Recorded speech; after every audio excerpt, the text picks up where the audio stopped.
अस्सलामुअलैकुम वरहमतुल्लाहि वबरकातुहू। मैं मोहम्मद नईम अहमद।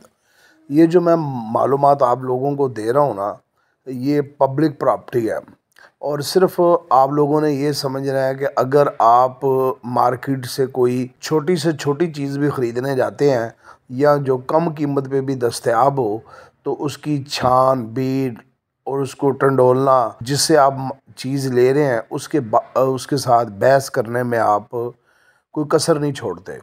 कोशिश करते हैं नाप तोल भी पूरा हो, कोशिश करते हैं रेट भी मुनासिब हो, और सबसे बड़ी जो कोशिश आपकी होती है क्वालिटी भी आपको अच्छी मिले। ये सिर्फ ख़रीदारी की हद तक नहीं, बल्कि आप अपने पास कोई ज़ाती मुलाजिम रखें, फिर भी आप छानबीन करते हैं।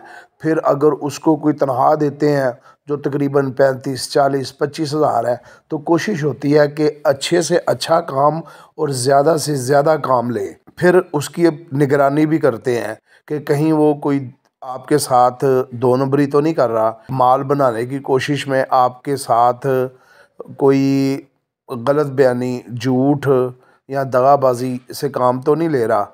ये सब चीज़ों पे आप लोग गौर करते हैं, लेकिन जब मुल्क की बात आती है तो फिर आप आंखें बंद कर लेते हैं और आपने कभी गौर ही नहीं किया हम जिनको वोट देते हैं यूँ या जो हम पे हुक्मरान मुसल्लत हैं या जो हमारे कैंडिडेट होते हैं वो हमारे साथ क्या करते हैं, उनका रवैया हमारे साथ क्या है, वो क्या मराहत लेते हैं, किन मकसद के तहत हम उनको असम्बली में भेजते हैं, क्या जो ज़िम्मेदारी हमने उनको दी है या उन पे भरोसा किया है, क्या वो उन पे पूरा उतरते हैं या नहीं उतरते। इस बारे में कभी ना हमने गौर किया है, ना कभी जानने की कोशिश की है, और ना कभी हम सरापा एहतजाज हुए और ना ही हमने कभी उनका एहतसाब किया है। टोटल सिर्फ जो तनख्वाह है ना, वो तकरीबन 35 अरब 54 करोड़ 70 लाख रुपए है। बलूचिस्तान असम्बली मेंबर की तादाद 65 है। तनख्वाह फ़ी मेंबर 1,25,000 है। खैबर पख्तूनख्वा असम्बली मेंबर की तादाद 145 है। तनख्वाह 1,50,000 है। सिंध असम्बली मेंबरान की तादाद 168 है। तनख्वाह 1,75,000 है। पंजाब असम्बली मेंबरान की तादाद 371 है। फ़ी मेंबर की तनख्वाह 2,50,000 है। कौमी असम्बली मेंबर की तादाद 342 है।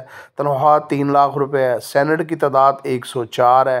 तनख्वाह फ़ी मेंबर 4 लाख रुपए है। 1,25,000 तनख्वाह 65 मेंबरान है। 9 करोड़ 75 लाख रुपया। 1,50,000 तनख्वाह 145 मेंबर हैं। 26 करोड़ 10 लाख रुपया। 1,75,000 तनख्वाह 168 मेंबर हैं। 35 करोड़ 28 लाख रुपया। 2,50,000 तनख्वाह है। 371 मेंबर हैं। 1 अरब 11 करोड़ 30 लाख रुपए है। 3 लाख रुपया तनख्वाह है। 342 मेंबर हैं। 1 अरब 23 करोड़ 12 लाख रुपया। 4 लाख रुपया तनख्वाह है। 104 सेनेट के मेंबर हैं। 49 करोड़ 92 लाख रुपया तनख्वाह है।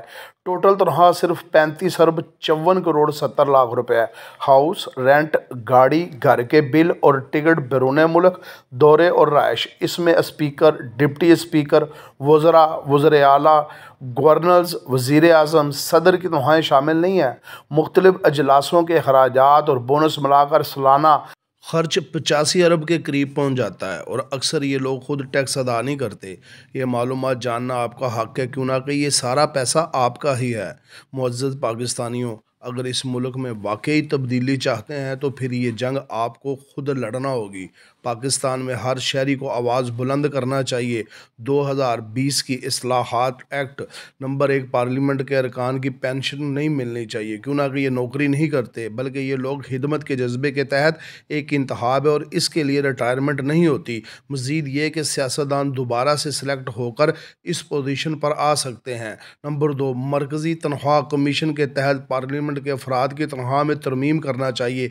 इनकी तनख्वाह एक आम मजदूर के बराबर होनी चाहिए। फ़िलहाल वो अपनी तनख्वाह के खुद ही वोट डालते हैं और अपनी मर्ज़ी मनचाहा इजाफा कर लेते हैं।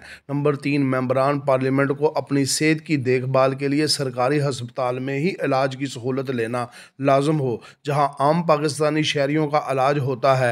नंबर 4, तमाम रहते जैसे मुफ्त सफ़र, राशन, बिजली, पानी, फ़ोन बिल ख़त्म किया जाए। ये ही तमाम रायतें पाकिस्तान के हर शहरी को भी लाजमी दी जाएँ, और ना सिर्फ ये रायत हासिल करते हैं बल्कि इनका का पूरा ख़ानदान इनको एंजॉय करता है और वो बाकायदा तौर पर इसमें इजाफ़ा करते हैं, जो कि सरासर बदमाशी, बेशर्मी, बेगैरती की इंतहा है। ऐसे मेंबरान पार्लियामेंट जिनका रिकॉर्ड मुजरमाना हो या जिनका रिकॉर्ड ख़राब हो, हाल या माजी में सज़ा याफ्ता हो, मौजूदा पार्लियामेंट से फ़ारिग किया जाए और इन पर हर लिहाज से इंतखाबी अमल में हिस्सा लेने पर पाबंदी आयद हो और ऐसे मेंबरान पार्लियामेंट की वजह से होने वाले मुल्की माली नुकसान को इनके ख़ानदानों की जायदाद को बेच कर पूरा किया जाए। पार्लियामेंट मेंबरान को आम पब्लिक पर लागू होने वाले तमाम कवानीन की पाबंदियों पर अमल लाजमी होना चाहिए।